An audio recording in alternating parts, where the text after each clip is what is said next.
नमस्ते। आज हम बात करने वाले हैं एक नए आईपीओ के बारे में, इनकम्पस डिजाइन इंडिया लिमिटेड। इसे स्केल सॉस आईपीओ के नाम से भी जाना जा रहा है।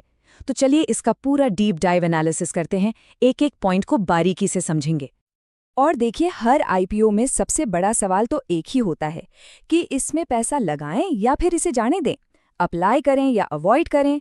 बस इसी सवाल का जवाब ढूंढने के लिए हम आज इसका पूरा पोस्ट। अच्छा, आगे बढ़ने से पहले एक बहुत ज़रूरी बात, ये कोई मेन बोर्ड आईपीओ नहीं है, ये एक एसएमई आईपीओ है। अब इसका मतलब क्या है? सीधा सा मतलब है कि इसमें रिस्क काफ़ी ज़्यादा होता है और लिस्टिंग के बाद शेयर्स को खरीदने बेचने में थोड़ी मुश्किल यानी लिक्विडिटी की कमी हो सकती है। तो यह बात दिमाग में रख कर आगे बढ़ते हैं। तो चलिए सबसे पहले सेक्शन 1 में इसके बेसिक डिटेल्स पर एक नज़र डाल लेते हैं। तो डेट्स नोट कर लीजिए। आईपीओ खुल रहा है 5 दिसंबर को और बंद होगा 9 दिसंबर को।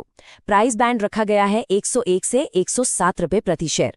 अब क्योंकि ये एक एसएमई आईपीओ है तो लॉट साइज बड़ा है, पूरे 1200 शेयर्स का एक लॉट है।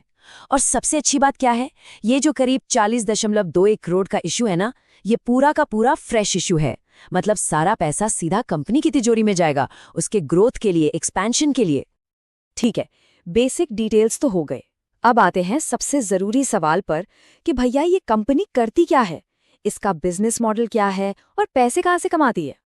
तो देखिए, स्केल सॉस, जिसका असली नाम एनकम्पस डिजाइन इंडिया लिमिटेड है, ये एक डाइवर्सिफाइड कंज्यूमर ब्रांड बिल्डर है।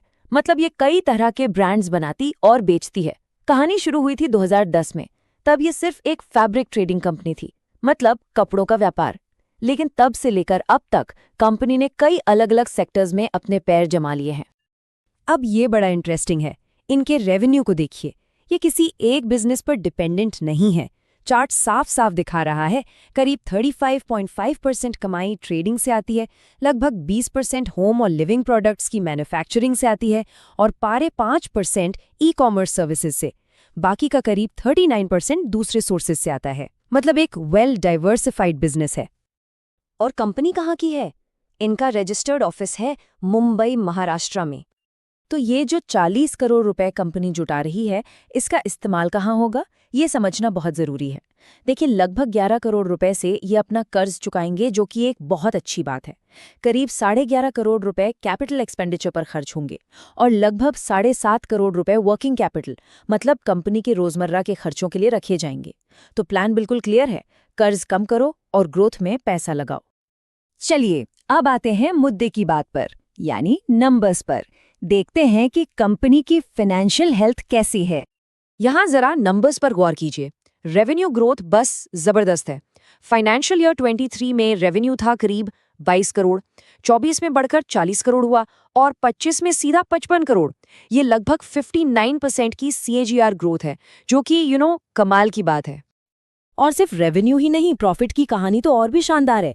देखिए, FY23 में कंपनी लगभग 1.3 करोड़ के लॉस में थी, घाटे में, और वहां से क्या जबरदस्त टर्न अराउंड किया है। FY25 में कंपनी ने 10.79 करोड़ का प्रॉफिट कमाया है। ये जो घाटे से मुनाफे का सफर है ना, ये किसी भी इन्वेस्टर के लिए एक बहुत बहुत पॉजिटिव सिग्नल होता है। अब मार्जिन की बात करते हैं। FY25 में कंपनी का प्रॉफिट आफ्टर टैक्स यानी PAT मार्जिन लगभग 20%, 19.75% रहा है। एक SME कंपनी के लिए 20% का PAT मार्जिन ये एक्स्ट्रा ऑर्डिनरी है, बहुत ही बेहतरीन है। और ये देखिए, एक और शानदार नंबर 0.44। ये है कंपनी का डेट टू इक्विटी रेशियो। आसान भाषा में इसका मतलब है कि कंपनी पर कर्ज बहुत ही कम है, लगभग ना के बराबर। ये एक बहुत बड़ा प्लस पॉइंट है जो कंपनी को फाइनेंशियली बहुत मजबूत बनाता है। तो ठीक है, कंपनी अच्छी है, ग्रोथ भी अच्छी है, पर क्या ये सही दाम पर मिल रही है? चलिए सेक्शन 4 में इसका वैल्यूएशन और इसके पीयर्स के साथ कंपैरिजन देखते हैं। तो यहाँ देखिए, स्केल सॉस का PE रेशियो आ रहा है करीब 10.30 पर। इसके जो पीयर्स हैं, नीलम लिनेंस और NR वंदना, उनका PE भी लगभग इसी रेंज में है। मतलब वैल्यूएशन काफ़ी फेयर रखा गया है, कोई लालच नहीं दिखाया गया। लेकिन असली गेम चेंजर है इसका RONW यानी रिटर्न ऑन नेटवर्थ, जो कि 33% से भी ज़्यादा है, अपने पीयर्स से कहीं कहीं बेहतर। ये एक ज़बरदस्त आंकड़ा है।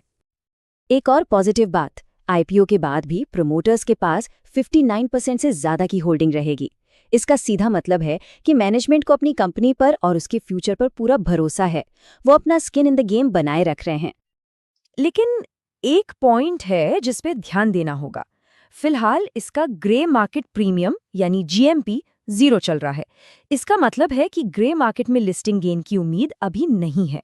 पर हाँ, ये बात भी है कि जीएमपी कोई ऑफिशियल चीज नहीं है और एसएमई आईपीओज में तो ये आखिरी मिनट तक ऊपर नीचे होता रहता है। तो चलिए अब सब कुछ एक साथ रखकर देखते हैं, पॉजिटिव्स, नेगेटिव्स, सब कुछ, और पहुंचते हैं फाइनल फैसले पर, क्या करना चाहिए। तो समरी कुछ ऐसी है। पॉजिटिव्स की लिस्ट काफी लंबी और मजबूत है। जबरदस्त ग्रोथ, हाई प्रॉफिटेबिलिटी, लगभग 20% की, बहुत ही कम कर्ज और एक फेयर वैल्यूएशन। दूसरी तरफ रिस्क क्या है? सबसे बड़ा रिस्क है कि ये एक एसएमई आईपीओ है, तो लिक्विडिटी कम हो सकती है। और दूसरा, फिलहाल जीएमपी 0 है। अब बात करते हैं लॉन्ग टर्म इन्वेस्टर्स की। देखिए, अगर किसी का नज़रिया लंबा है तो फंडामेंटल्स तो बहुत ही सॉलिड है। ग्रोथ, प्रॉफिट, कम कर्ज, शानदार आरओएनवी, सब कुछ है। वैल्यूएशन भी रीजनेबल है। तो अगर आप एसएमई आईपीओ के रिस्क को समझते हैं और उसे लेने के लिए तैयार हैं, तो लॉन्ग टर्म के लिए इसमें अप्लाई करने पर विचार किया जा सकता है। और अब बात उन लोगों की जो सिर्फ लिस्टिंग गेन के लिए पैसा लगाना चाहते हैं। उनके लिए साफ सलाह है, अभी जीएमपी 0 है तो कोई गारंटीड लिस्टिंग पॉप की उम्मीद मत रखिए। मेरी राय में वेट एंड वॉच करना ही सबसे सही रहेगा।